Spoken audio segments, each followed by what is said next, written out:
oto bi baanati na nag.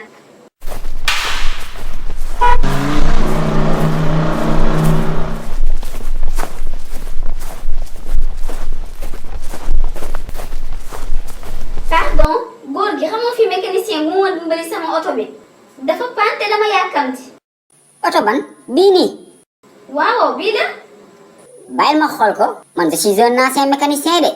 ah bon alhamdulilah comme que mécanicien nga. waaw bu mag sax. xoolal ma oto bi luy paan bi. ok y a pas de problème genre oto yii nii R4 yi xam naa leen dañoo bëri paan. R4 nag góor gi lii du R4 de xanaa xamoo oto. non ne t'inquiète pas suñu langage la ñun mécanicien yi. avant ngeen di judd yéen xale yu ndaw yi ay 1980 yooyu oto yëpp R4 lañ leen doon wax. laisse-moi jeter un coup d'œil dafa mel ni batterie bi moo am problème.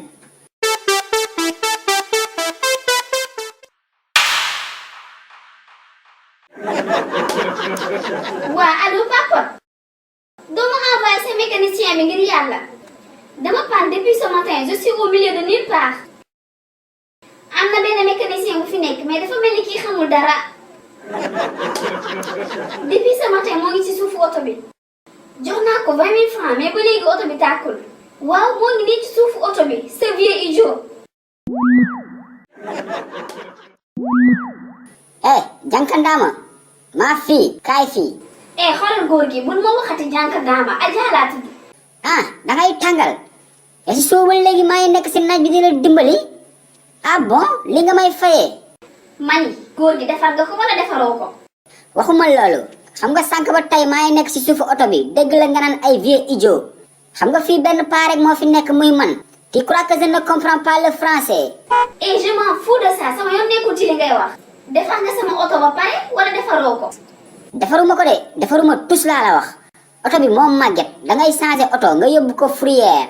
lan waa delloo ma sama xaalis. delloo xaalis yow xanaa danga dof wala danga yaakaar ni man éthiopien laa. si dëkk bi laa dëkk de si suba ba léegi ma nekk si oto bi di liggéey ngaan ma ay delloo xaalis. waaye réparé woo panne bi fii loo fi liggéey. kon xanaa dangaa yaakaar ni damaa nekkoon ci suufu oto bi di foo wala dangaa foog ni dama faa nekk def sama ataaya di jouer pari foot. gis nga mag bu amee fulla moo ko may boppam. delloo ma sama xaalis ak sa gàttaay bi ngay mel ni dagitu bërigo. hey modère ton langage je suis un ancien combattant dama lay kurpañ de. laisse-moi passer puusal fii. waa demal ak sa gàttaay bu doy bi dinaa ko wax sama grand frère. il est fort et il va te cacher la gueule. ak yow sa grand frère su kasee sama gël ma kase sa gëlu baay ak sa gëlu maam ak sa gëlu tanta ak seen gëlu waa kër yëpp ta gël.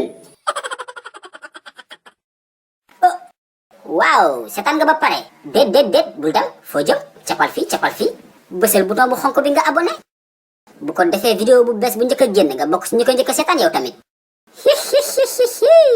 je vous aime I love you.